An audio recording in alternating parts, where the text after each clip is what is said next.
Hello and welcome to the Sociology Staffroom. I'm Katie Tyler and I'm here to talk to two wealth of experience within teaching, I suppose, and learning and sociology. Between you've got sort of 31 years of experience of teaching sociology, both being heads of department or currently heads of sociology. I know you're a senior tutor, Stuart. You've also been involved, Sunny, in working with the BSA as well. So, we've got huge experience. I know, Stuart, you sort of have got a background as well with mentoring ECTs. Okay, add on to that, something you've been working with TM icons as well. So we've got a huge, not only just from a sociology perspective, but also a pedagogic perspective as well, and sort of really understand how sociology has changed really over the last sort of 16 years between you. Obviously, we've gone from having coursework to not having coursework to sort of module exams. I think of all the things I've experienced as well in that time to now where we are with linear exams. So you sort of can talk from a range of perspectives and obviously work with lots of different people. So first of all, thank you for coming and spending your time on a November cold evening talking to me. No problem at all. Oh, brilliant. Thank you. So I'm going to go straight in. I've got lots and lots of questions. And obviously today's podcast is about growing sociology as an optional subject. And you've probably seen sort of in the press that sociology is increasing in popularity over the last sort of 5 years. It's become increasingly popular, but there's always still room to improve the popularity of the subject. And obviously, I'm sure you agree that sociology is so important. So my first question is to you, Stuart. Why is it important to still keep on offering sociology as an option subject? Why is sociology so imperative for us as teachers to be teaching within the school, do you think? I think that the key thing for me with sociology is the breadth of skills that the students develop as they study the course. The variety of social issues that they study, whether it's poverty, whether it's racism, to study perspectives and to understand things from different views as well, really provides them with really good grounding. And if you look at that from a GCSE perspective, and the young guys that are picking up GCSE sociology, it provides them with such a context to like the national picture, the local picture. And for me, that's why it's so important. It just provides so much for these young guys as they're starting their kind of key stage 4 and of course their key stage 5 journeys. The big bit for me as well is from a school perspective. A lot of students that study sociology, you tend to see that their behaviour, their engagement is pretty good. They enjoy the subject in a general sense, and I really do feel that it's a subject that just provides an opportunity for anyone to access, regardless of ability. Oh, it's a lot of range of ideas. I'd already pick you up on the. I mean, it seems probably. It seems obvious, but not obvious. And so it's also, as you said, about them being worldly, about them having a sort of a range of skills. It's the fact that the one I thought was interesting, and I saw Sunny's body language, and that will come to you as well in a minute on that, is the way that it sort of encourages students to be better students within the school. Why do you think that might be? And obviously, you've experienced that, assuming your environment where you learn, where you teach at the moment, where students are. Why do you think that might be? I think it provides an access point. I think if they're choosing the subject at GCSE, they're choosing it at A level. It's something new, it's something fresh. And then actually, as they begin to look into the lessons, a lot of lessons that you teach can be relatable to the modern contemporary world. And I do feel that it provides students with that kind of new, fresh kind of environment, new, fresh opportunity. And for me, the stigma or the challenges that I've had with other subjects are kind of gone. And they get an element of maturity to it, I would say as well. Yeah, I think it's also been. I mean, yeah, I've definitely seen that element. But I think of some of the sort of students I've taught in the past, and I think it's twofold. I think, like what you said, I think it's that getting to see things from a fresh perspective, but maybe as well being asked their opinion on something. I know we look through things through theory at GCSE, but still that chance of like, oh, you're really asking me about whether education is fair or not. And they're like looking around going, am I allowed to talk about this? Is this okay? I noticed, Sunny, you were nodding there in agreement, I assume. Why do you think sociology is so important then to teach and to still keep it as option? It's funny. One, first of all, you were using some words there that I've noted down on my own little crib sheet here that I wanted to mention, like kind of getting rid of the stigma that's attached with the subject. I think with sociology, it's a really important subject to offer on a curriculum at Key Stage 4 or at Key Stage 5, because it does contextualise the world in which they're living in right now. And beyond subjects such as PSHE, which, if you're lucky, is on a once a fortnight rotation, there's not much opportunity to really talk about things to do with identity, things to do with culture, things to do with social issues that are affecting them as individuals on a micro scale. I also think just to build on that idea, removing the stigma, one of the problems with sociology, say when it's only offered at Key Stage 5, as opposed to earlier on in whether it's year 9 or year 10, depending on the school, it's that demystifying what the subject's actually about. Lots of students end up choosing it because they think it's one thing, but actually it's another. And I think it's important that schools recognise the value that sociology has, because actually, more often than not, what I find is those students who do take sociology at Key Stage 4, it's a second chance for them. Maybe they really didn't like history and they really didn't like geography or RS for whatever reason that might be.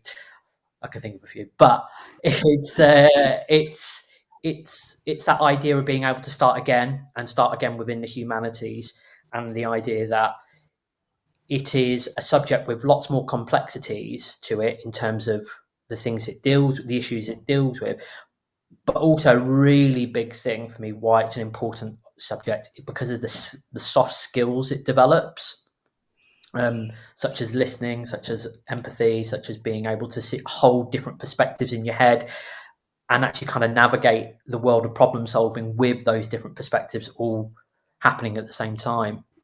Yeah, definitely. Lots of critical thinking skills. So I want to pick up with something you just said there, which was about this sort of demystifying the subject and the stigmas attached to it. Now, I've sort of alluded to this in other podcasts that I've spoken to before about sort of these stigmas and how that they can sometimes impact on, the imposter syndrome of some of the teachers, and also the idea that sometimes it's given to people that maybe not non-specialists, because there is this sort of like, oh well, it's just phenology or whatever, going back sort of that 1980s reference. With regards to this sort of twofold thing, is how would you recommend we erode that stigma? Is it bringing it in at Key Stage 4? And I suppose I want to pick up on that. Like, obviously, we want to grow a subject, but are there issues on that? But my sort of first initial question is, how do we go about, sort of showing sociology for what it really is, rather than what sort of maybe popular culture might think it is? I'll stick with you, Sunny, on this, because obviously you mentioned this stigma idea. What do you do? What do you recommend to sort of break that down a little bit more? I think from my point of view, I'm 15, 16 years in now teaching, and I've found myself in a very, very fortunate and lucky position. I now work in a school where I'm not the only sociology teacher, and I mean that in the sense of has a degree and is trained to teach the subjects. There is a 2-person team, and we are both qualified sociologists. So in that respect, I'm very fortunate, and I'm very conscious of that. If I was to go back to the days when I was teaching sociology alongside an array of people who taught a second subject, such as science or PE or art or drama or English, in terms of being successful when you have a second teacher who is not a sociology specialist, it has got to be about investing time in them as a person, in terms of building up their subject understanding and their subject knowledge, and also building in time to actually meet with them. That's always going to be difficult, especially if they're in a subject like science or English, where, let's face it, that subject is always going to take precedent. But being able to meet with that other member of staff at least once a fortnight, to be able to go through things like subject knowledge, or to be able to alleviate any issues around gaps in knowledge or ways to go about marking. I think it's an awful lot about systems that you have in place as the specialist in the department, and as more often than not, probably the head of department as well, that you are really setting up a system that allows the other person to feel supported, because they are the one that will be leaning on you. Mm-hmm. And you've got to be able to, one, know your subject knowledge incredibly well, but also have enough capacity to be able to offer yourself time to that person. There was a colleague who I used to work with years and years ago, who was I worked with him. He was a geography teacher, and he taught sociology alongside me. And he used to say, teaching GCSE or A level when you're a 2-person department, let's say the subject specialist is a +1. Yeah. At worst, what you want is the other person to be a 0. Yeah. Because if you end up in a situation where they're a -1, then you've got a +1 and a -1, and it's kind of negating any kind of progress of being made. And when he said that to me, that was really early on in my days as a head of department, it got me thinking so much about not just the subject, but your ability to lead people who are not specialists, and what do you need in place to be both +1s. Definitely. And I suppose it's that thing of growing that subject. How do you grow subject when maybe that person feels confident in helping you grow that? So actually you've got to be there and in order to support that person. So you talked about demystifying it from a sort of a teacher perspective. And when it comes to you, Stuart, I was thinking more about as well to do with parents. Like often some parents we might be, I suppose with most of us, they would have taken us. Most schools now would have maybe or in the process of doing their taster days potentially to their year 11s going into year 12s, and then maybe after Christmas it's going to be to year 9s going into year 10s. And sometimes the parents may not, but some parents might say, well, what worth does that have to my student? What career can my child get of doing sociology? How do we respond to that? Because obviously, in outside the school environment, there's this, well, what is sociology? What's the merit of doing it? What would be your response, Stuart, to that? So those sort of challenging questions. I think when you're looking at selling sociology to parents, the key really is being clear and just fair and objective in the information that you present. The biggest danger you'd have as a teacher or as a department is to really overplay what sociology is to the point where you're trying to draw anyone in to study the subject. I can understand why departments and teachers are under some pressure to get, shall we say, bums on seats to study particular subjects. But I think the key thing is selling the subject objectively, stating what we're going to be studying during the course, and making sure you emphasise the importance on essay writing. There'll be links to methods. And by talking about the links it has with other subjects, so the extended writing, of course, plays good links with English language and literature, the ability to use sources, ties in well with history, the ability to understand methodology and how to conduct research, which of course would apply to subjects such as geography. And I think that the key thing is when you're talking about the subject is that you are really presenting it in a fair but optimistic way. I've worked with colleagues and I've seen other schools where they've really tried to overplay what sociology is. And it looks great when you've got the numbers, but the reality is that you've got to deal with that when it comes to September. And one tip I'd ever give to a teacher is if there's a student at GCSE who you would love to have in your A-level class, you really want them with you, but they're not keen on studying sociology despite your attempts, don't do any more. Don't twist the arm to the point where they're going to be with you in September, because they are often the students that become the problem a bit further down the line. And you've got to think about your capacity. What do you have as a team? As Sonny said, is it a 2-person team? Is it a bigger team? What is the capacity that you have as a department to make sure that your timetables are full? If you go too big, too far, you're drawing in non-specialists. You're perhaps going to go from potentially 10 lessons a fortnight down to 8 or potentially 7 with other people filling in gaps. So you've really got to be smart. But to me, to sell the subject, the students are key.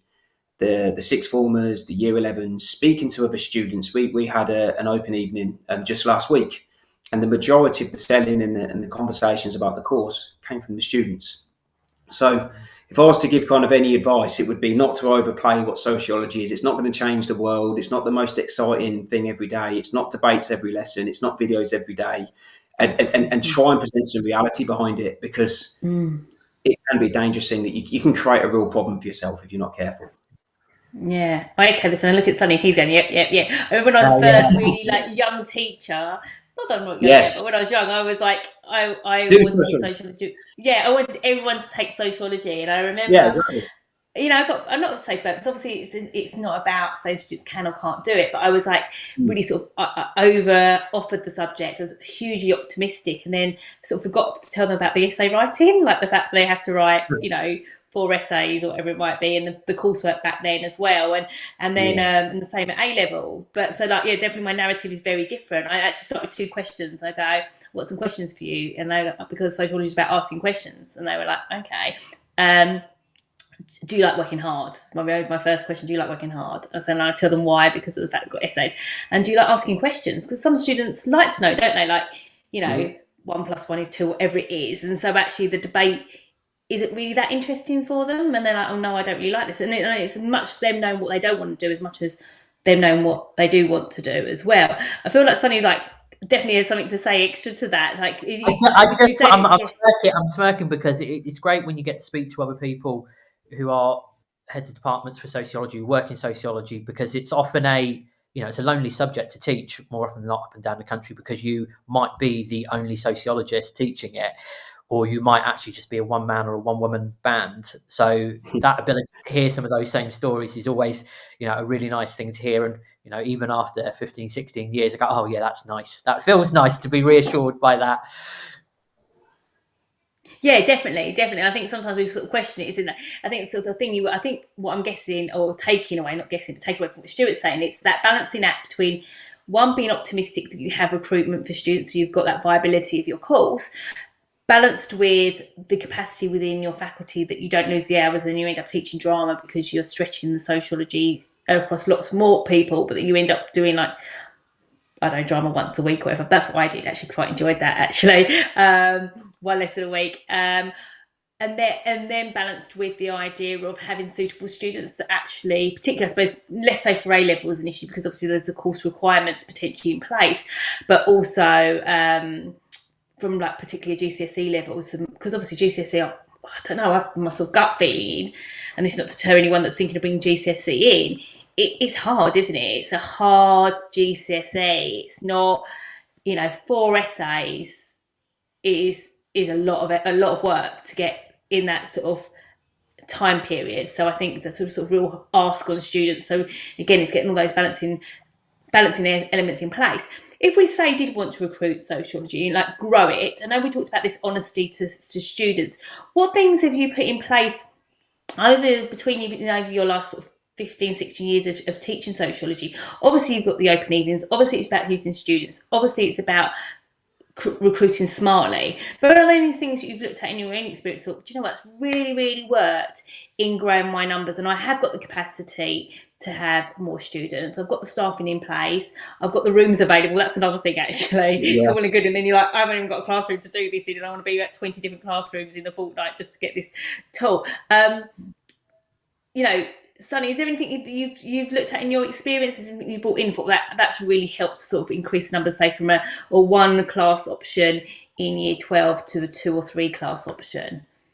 Yeah, I'm just so I know I've said it, I'm going to echo exactly what Stuart said there about, growing too quickly can be a damaging thing. It's about growing in a sustainable way.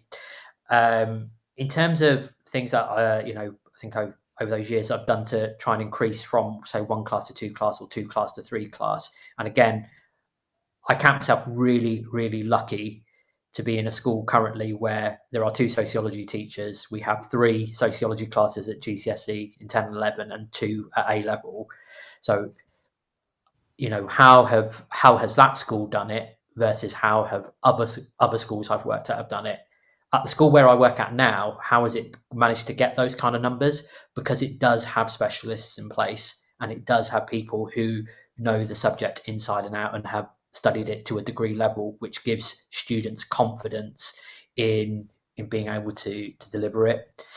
At other schools, though, where, let's say, that hasn't been quite possible, it's there's been lots of things like enrichment opportunities, trips out, things to do with studying sociology. Like a classic one in East London is the Museum of Childhood, which links to the families unit. It's also about those other things I mentioned earlier, which are about upskilling your staff, and that gives confidence to students to know, it's an interesting one because the schools I've worked in prior to the one I'm in right now, students have always known I am the only trained sociology teacher, and the other person is not. They are an RE teacher by trade. But when they start to hear stories from other students in that class about how good the quality first teaching is there, it really does go a long way to kind of spread that message across not just the students, but also, that's then taken back home, and that helps to bring a degree of confidence in students, in those younger students going, okay, I'm going to take GCSE, or yeah, I'm going to take A level. I think what's also interesting, and I think it only works when you've got an awful lot of things in place. So the school where I work at now is probably an example of where there are so many firm foundations that you can then stretch it and get, go from a 1A level class to a second A level class. It's for me, it's been stuff like doing the podcast with students and giving them ownership. So they choose a topic that links to something that we talked about, that's been taught, and they go and do a bit of research, and then I hold a podcast style conversation with them, and they've got to hold their own in that 10 to 15 minute conversation around whatever said topic it is. And that's been, a great opportunity for young people to, one, celebrate the successes they're having in the subject, but to also kind of hold up as a bit of a flag to younger year groups and go, look, this kid has done this, and this has then led on to X, Y, Z. And I really use that as a benchmark of success in getting that second class or a third class, because nothing is better than good news breeding more good news. And that just really helps to sell the subject, and it helps to give, as I say, confidence to students to be like, okay, I trust this subject. Yeah. I trust people who are delivering this subject. Yeah, you've mentioned the word trust quite a lot, actually, in that. Not only the sort of expertise of the teachers, but obviously the word of current students, and I suppose their sort of success in regards to. I know you've not mentioned sort of grades, but you were talking about sort of the podcast and then being able to deliver it. And I suppose all that sort of, like you said, good news spreads more good news. Is there anything, Stuart, that you sort of bring into place, or you have brought into place, anything extra that you do, or anything different potentially? I remember at my current school, I had a 4-year period of time where I was away. But when I was originally at Sharnbrook, we started with just the 2 classes in Year 10 and the 2 classes in Year 11. And by the time I left, we got to a position where we actually had 5 classes in Year 10 and 4 classes in Year 11, which was it was a huge transition. And it was really a team effort where we got to that point. From my side, the big thing that was the win, if you want to call it that, I thought having schemes of work, plans of delivery that were consistently followed by everyone. So teachers didn't necessarily go off on the old days, the ad hoc bits and pieces. It was followed with a system and a structure. And if you're teaching topics, my advice would be to make sure that you co-teach the topic rather than one person doing one topic and the other person teaching another topic. Sonny made a really good point about meeting with the teachers that you're working with. And if you can have that collaboration and conversation, you are able to kind of keep on track and keep things together. If you can do that, the students get a very similar experience when they're speaking outside of class. They're having similar assessment times. There's a consistent message. For me, that's a big thing, particularly as it starts to grow. If you're going bigger than 2 people, you really need to make sure that's in place. Trips are amazing. Sonny alluded to the one in London there. It sounded really exciting. We've historically done a trip to Luton Crown Court, a summer trip, which we did at the end of Year 12, to prepare them for the Year 13 Crime and Deviance module, which has been really, really popular historically. The other things that we do is get some guest speakers in. So political figures, activists of different types, people involved in charities, people that are speaking on themes that are relevant to the course. We used to do it as part of kind of the timetable. We'd find a time where they could come in and speak to the students. We now do it as an enrichment opportunity, where it's after school on a particular day where students will come, and of course some teachers that are particularly excited with the topic. And for me, then experiences and the consistency for me are really quite big things that will just allow students to see what it is. Without this kind of one person leading the show, you need almost a collaborative team effort. So many interesting things you've just said. They were sort of taking it all on board, and sort of like that. I think sort of Sunny sort of alluded to the word sort of trust. I was talking about that, and you sort of talking about the word consistency. I think them two things together really sort of are create that perfect combination. And I think, like you said, that idea of what the experience they get in one lesson sort of has to be the same, and I think that then feeds back into that trust, and that's what Sunny was basically saying as well. There's lots of things, and I could go on forever. I could literally go, because there's like things that you sort of came into my head, and I was like, oh, do you know what? I think that's really interesting. And the trips as well, that sort of, that news gets around really, really quickly as well. So one thing on sort of final word is, because obviously I think both of you so if you've got it in at GCSE, I know that you have, Stuart, have you got it in at GCSE as well, Sunny? So at